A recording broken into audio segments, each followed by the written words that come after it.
divorce or a breakup is imminent, people forget they were once in love, or that they cared for each other. They no longer are able to act now that they see something different, or something is broken. As my expert will attest, we may be overlooking another important reason, and that is communication. Is it possible that we could have saved our marriage, or that saved our relationship, that if we communicated better? Could we have saved that relationship from ending? If we knew how to tell our significant other the choice of words, or to describe our actions, our hopes, our fears more appropriately. These and many other questions will be answered today with my guest relationship coach, Ms. Heidi Krantz. Welcome, Heidi. Hi, thanks for having me. My pleasure. You have a very prolific experience. Would you tell us a little bit about what you've done and what you do so that you can help the audience get acquainted with you? So I'm a professional certified life coach, and within my coaching, I help people through divorce, I help people navigate the world of dating, and I also help professionals hone their communication and leadership skills. And you said the dating, that's interesting because, you know, I didn't cover that much in my notes, but that's a whole different world of getting to hear what somebody is going through when they're trying to select new, right? I mean, absolutely, and communication is really at the core and the basis of it. So, you know, our topic tonight about communication is really at the core and the basis of all the coaching that I do. And honing our communication skills can really help us attain our goals in all areas of life, personal and professional. It seems to me that in my brief world in that area, brief experience in that area, that things like speed dating become a relatively impossible scenario, right? I do help a lot of clients kind of get their skills brushed up for speed dating. You know, at the core is really your listening skills. And you know, you only have a few minutes to do it in speed dating. You have longer, you know, in real life, but everybody's got a short attention span, so our conversations get shorter and shorter. It's all about the quality of your listening and the questions that you ask. How can we accomplish modifying or understanding change in others? Because I think there is often belief systems that go in early that as you go along, you discover that the entire person that you looked at initially has modified themselves or changed a little bit, and that sometimes is alienating to somebody or difficult for them to manage. Yes, so you want to keep the communication going ideally all along from the beginning and all the way through.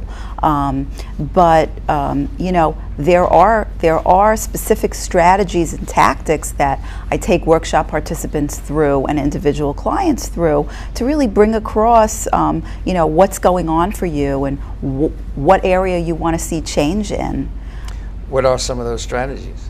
So, you know, it's really important how we start the conversation, because you don't want to lose your audience by having the person you're talking to immediately get defensive. So, I don't know about you, Chris, but with me, if somebody says, Heidi, I need to talk to you about something, I start right away feeling a little bit defensive. What did I do? How am I going to explain it? And you know, I'm getting, you know, physically a little bit nervous about it, and we get into kind of a fight or flight. So either I want to bolt because I don't want to have this conversation if it's going to criticize me, or I want to say, oh, you have something to say to me? Well, let me tell you what I have to say about you.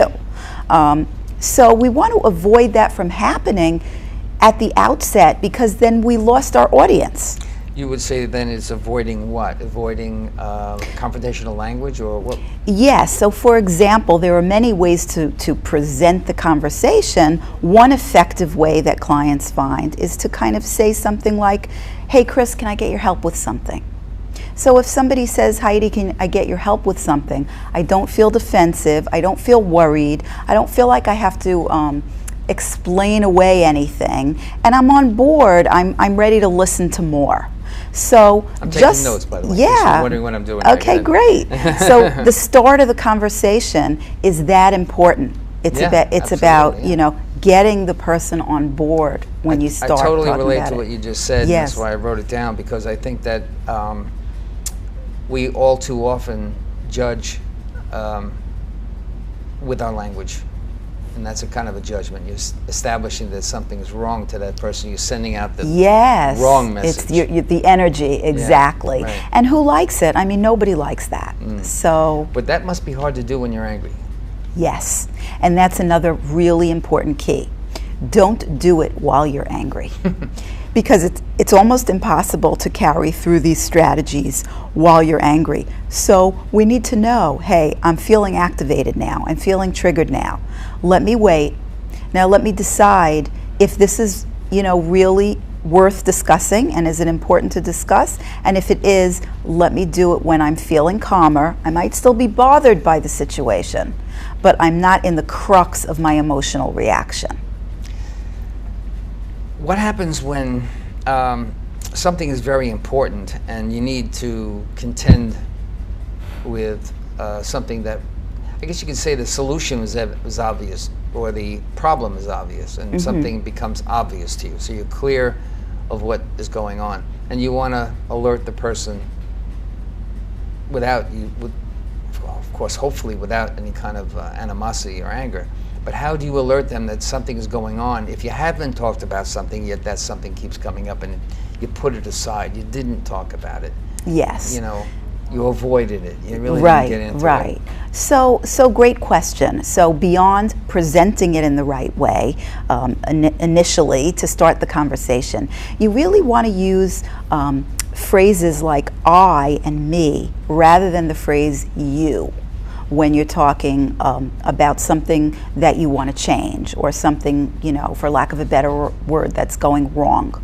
So when you use the word you a lot, it makes the other person feel like you're pointing your finger at them. So it's more about, I want to tell you what feels important to me, or this is how I'm feeling. So again, it's not a criticism of you, almost no matter what I'm bringing across. It's about what I'm feeling, or about what's important to me, which makes it easier for you to receive. Right. So that's one tactic. Another tactic is you want to kind of say what you want, not what you don't. So you want to be flipping the negative to positive. So, for example, if I hate the fact that you're always late, I'm not going to say I hate that you're always late. I'm going to say it feels really important for me that you come on time, Right. that you be there on time. Right. So I'm simply saying what I want rather than what I don't And want. you hope at this point that the receiver is not flipping it himself.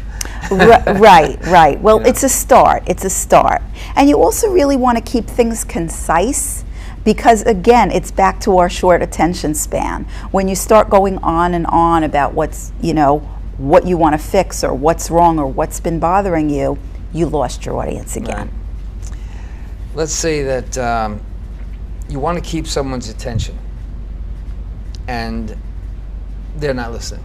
So you want to bring an important issue to them and they're not listening. Or they say, yeah, I heard you. But you just know they're not listening. And then you prove it to yourself more or less by the next day when the thing you were trying to get across doesn't happen. So you kind of like, oh God, I knew she wasn't listening. Yeah. That kind of thing. Yeah. So what would be helpful, I think, to a lot of people is to know the listening part was received or not received. And there's really, I don't know of any check other than to see it demonstrated, see how it manifests itself. I don't know how to check that.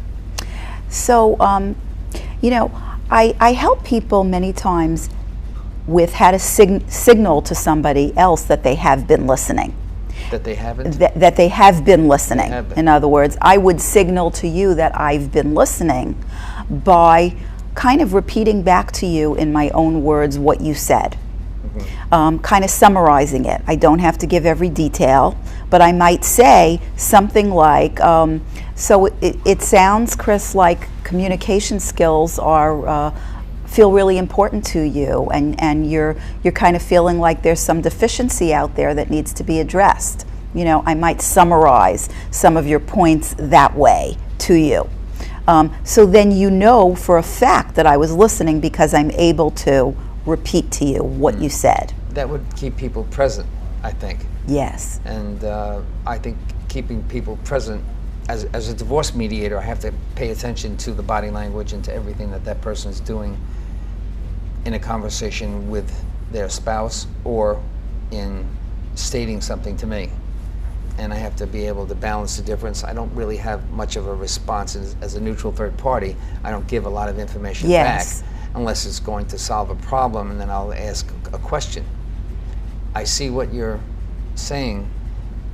Do you see what she's saying? Right, right. And if you don't, can I have permission to volunteer how I feel about what she said? Yeah. That's how the mediation goes, more or less. Yeah. When there's an issue that is between the two of them and they can't get past it. Yes, yes. And asking permission is so important, you know, in mediation and in coaching, you know, really important ingredient there. So you use it too? Absolutely. Yeah. You know, if I want to ask, you know, a client a question about, you know, what's driving their behavior, I've got to ask permission, you know, to ask that question because I'm delving deeper. Sure. But simple ways of really conveying to somebody that you're listening are, you know, they sound simple, but many people are not implementing them into their conversations. Eye contact, so important. That's really giving the message that you're listening. Not fiddling with the phone or, you know, scrolling, texting, all that, which is so common. Everybody's behind a screen and listening with one ear and watching with one eye. It's got to be a bigger problem today than it was, So, I'm guessing. yes. So if my body language is conveying to you, I'm facing you, I'm not doing anything else, and my eyes are on you, you already know that I'm listening. I have that thing in certain times in my life when I'd be busy with something and I don't really want to pay much attention to it, and somebody would say, can I have your visual attention? Can I have your attention? Yes. And forces me to look up. Usually annoys me when it's first being said. And then I have to remember, hopefully I can remember, you know, each time that it happens, that that person wants something to be said at that moment in time that's important, even though what I might be doing might be important. Right. I have to participate with that other person, so. Yes, many times what, you know, it actually saves professionals time when they mindfully say, okay, I'm going to give this client or this person my full attention so that they see my, you know, my body language, my eyes, I'm all theirs.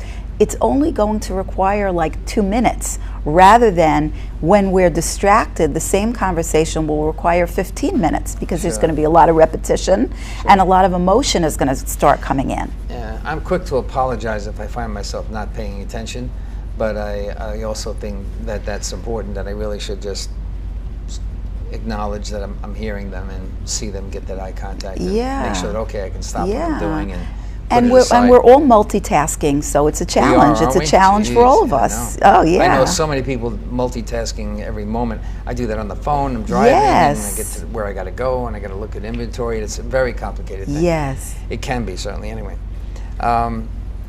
we talked about people about being present. What do you do when you hear that nauseating, constant, same answer to your question? You know, and you know that the person isn't listening. You know, how do you stop that from happening? You know, they're just giving you you hear it and you know it's coming. They got the first word out and now you know the next 5 or 6 words are coming, and they almost always come the same way, and you haven't had results before. How do you engineer a change? So, you know, you want to kind of maybe address that dynamic that's happening. Address the dynamic, and I like to use what I call the sandwich technique. The sandwich technique starts with a positive comment about the person, either about their strengths or something positive about your relationship. You can find something positive about almost anyone. So it's not about buttering them up, it's about authentically finding something positive to say. So you start, that's the first piece of bread of the sandwich, is one positive statement. So, you know, you and I are really good friends, and I know that you are really there for me. That's an example of an opening comment. Now the meat of the sandwich. Somehow I'm feeling that, and remember now it's about me, not about you. Somehow I'm feeling that I'm not fully being heard when I'm speaking with you about blank and blank, whatever the topic is. God, it's so hard to do what you just said. And I hear you, but then I'm going through that. close Oh, this my close the goodness. sandwich with another positive. You know, I know that you really care about me, so I felt comfortable coming to you with this. And of course, your positive comment depends on what the nature of your relationship is. It has to go with your personality. But remember that sandwich, a positive, then the meat of the sandwich is the change that you want to see, and close the sandwich with another positive. All right, so taking it one step further from where you are, Yes. you've found that you've delivered the message the way that you wanted to deliver it just now, the way Yes. you just described it. And the next day, the same thing happens. So, I mean, I don't want to get into the never-ending story, like we're never going to get to a conclusion about it, but I Yeah. have this feeling that these things go on sometimes. Of course, And of course. we can't manage them. So we need to recognize that generally it's going to take more than one conversation to change a pattern of behavior. So we want to try to, you know, keep from getting frustrated about it, because sometimes we feel like, oh, I got my thoughts together and I got my courage together and I had the conversation and it didn't make the change. It's usually going to require a few conversations. And then also there's one other phrase that often is helpful. After you give your sandwich about, you know, what you wanted to change. Positive, meat, and positive. Yes, exactly. You were listening. You just proved it. So you can say something along the lines of, so what can we do about it? So you're bringing the other person into the solution. Do you think, I would say, I like what you said. Yes. Do you think it's possible that something that the thing I'm talking about can modify its, making this up, modify its ending, change its behavior? Do you think I could get any change from you? Is that too much? I use the U word. Yeah. So you know what this requires is really thinking carefully about it beforehand, how you're going to phrase it. And I actually give out worksheets at workshops around this, so people can really plan it out before, so that you're not using you too much. And what can we do about it? In other words, I want things this way, you want things this way. What can we do about it? So you're not saying, here's what you need to Create a do. team effort about it. Yes. Yeah. You're not saying, here's what you need to do, and you're not saying, oh, please do something about it. You're saying, what can we do about it? When you bring the person on board that way and list their help, that's where you get into the collaborative, creative solutions. I've gotten screened out of, I guess, in terms of my ability to be sensitive about a recent relationship, and I can no longer deal with the relationship because of it. And I've done everything I possibly could to alert that person that I was unhappy in terms of words that were a heck of a lot more severe than the ones you just tried to use as coaching techniques, and I can't. I can say, no matter what I do, nothing ever changes. Yeah. So sometimes, don't forget, it didn't start out that way. I was sweet before. Yeah.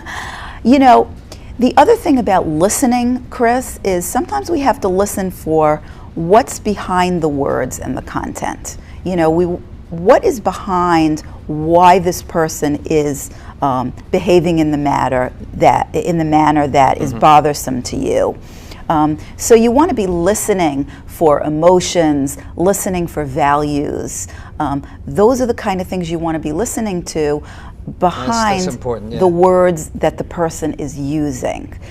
It's kind of a deeper level of listening, but usually if somebody is repeating a behavior many times and you've explained in many ways, I've run out of ideas. you know, then there's something else behind it. You know, there's something deeper there that you want to maybe be listening for, or even asking about. You know, get curious. When we ask questions coming from curiosity rather than judgment, people open up and they can answer more easily. So you can just say, you know, I'm curious about, That's you know, a great idea. Great. why this is kind of, you know, it's about the energy that you use behind the question, even if it's the same words. I like the idea of curiosity rather than judgment, because I think it does leave the door open for somebody to respond to you rather than creating something where you're just going to get angry. Yes. And you're going to get yourself out of that ability to communicate with Yes. them. You said something about what I'm listening for, and you have in one of your notes, content and information. I don't know if you remember this portion. What do you mean by that? Okay, what's that all So, about? you know, when you're listening, you know, you're asking questions and you're listening. Of course, primarily you're listening for the content and the information that the person is bringing across. You want to let them know you're listening, repeat back to them in your own words, you know, what they said. But beyond that, you want to be listening deeper. You know, like I just started to talk about with you. You want to be listening to what are their values that are driving those words. What's really important to them, and then you start to understand their content in context of who they are. So you're not only listening for the information and content. You're listening for who is this person, but with curiosity, not with judgment. A great lesson. A great lesson. I think it's a good idea. You have some phrase which I was looking for on my piece of paper here that I don't recall. Something about rocks and stones. The stepping stones is the end part of it. What is that? My tagline for Reinvention Life Coaching. What is that? Transform your stumbling blocks into stepping stones. I couldn't remember. Stumbling blocks rather than stepping stones. Great tagline, by the way. Thanks. Mine as a mediator is divorce culture. You can't adjudicate relationships. You know, divorce is about relationships, and you can't adjudicate a relationship. How do you suddenly create a law over the relationship between you and your husband? Very insightful. Very. Yeah. Yes. It's that kind of thing. You need to have those in your business for sure. Yes.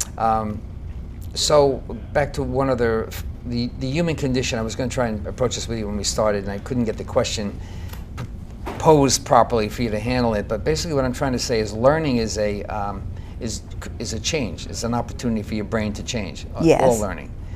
Yet people say when they argue, "Oh, you can't change that person. You can't change people."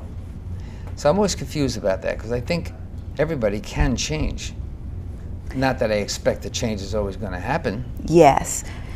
But So- you can't learn if you're not changing. So I want to try to import those two and see if we can come up with something. Yeah. So if I'm understanding you correctly, you know, I am a big believer that people can change, and that's what drives, you know, my coaching, and I have tremendous passion around that. However, Glad to hear you say that. However, Yeah. I'm talking about changing ourselves. I'm not talking about changing someone else. So we have tremendous power to change ourselves in every way, unlimited. When it comes to somebody else, they have to want to change, and it's essentially their work and their journey to change. Can we communicate and compromise and you know, express ourselves and arrive at collaborative solutions and creative solutions to our differences? Yes. But if our goal is to change that person, I don't think so. To modify a particular behavior in a person, if they're on board with communication and they have the motivation, yes. The last part of it fell apart for me, and you know, in certain things that I see in people, because I don't know if we can change the motivation or anything. If I don't see clearly what I think is a problem, I can't do much about it other than to state what I see. Mm-hmm. I don't know if you realize this, but you're impacting me with what you're saying. I use that kind of language. Yes, yes. And then, the person will say, "Well, it's nothing. It's no big deal. It's not a big deal. It's not nothing serious." And I'll say, "It is to me." Right. You know, yes, it is important to me. Yes. And behavior never changes. There's just one of those things that just keeps on going. So I realize that that's not a match for me. You know, some relationships, you know, we discover are toxic. And, you know, it's not every relationship that is, you know, is going to work. Yeah, that's for sure. So do you have any other strategies like you use the term shifting the dynamic? Okay, let's talk about that a little bit. We have a few minutes left. So shifting the dynamic when we're having the conversation is kind of like, in summary, what we've been discussing about not putting the person on the defensive. And there's an art to that, you know. When the person that you're talking with is not on the defensive, you have unlimited possibilities of solutions between you. So we want to remember to be, first of all, to self-reflect and really think about, what am I doing to trigger behaviors, in the other person that are undesirable. We want to take responsibility and really introspect and self-reflect. This is a big challenge. Of for a lot course, people. of course. Yes, I know. Yes. Now, the average person doesn't contemplate that they have to learn these things, I would think. But it's Yes. clear that they do. I mean, I'm sure you see this all, all I day, need all the time. a lesson Bla- myself, I well, can tell you, and I'm it's mediating all the time. It's the human condition. It's the human condition. It's always easier to blame and point fingers. It's Isn't it, it's though? super Sure. easy, Yeah, oh my super goodness. easy. So reinventionlifecoaching.com, right? Yes. That's your website? Yes, it is. Thank you very much for participating in the program today, Heidi. Thanks for having me. Societal and political trends are rapidly breaking down the family that once was the cornerstone of our great American culture. At FIT, we know you cannot get this information on your own, so we'll bring it to your TV every single week. Of course, we always invite all opposing views. My name is Chris DiMaggio. Thank you for watching FIT TV, and we'll see you again next week.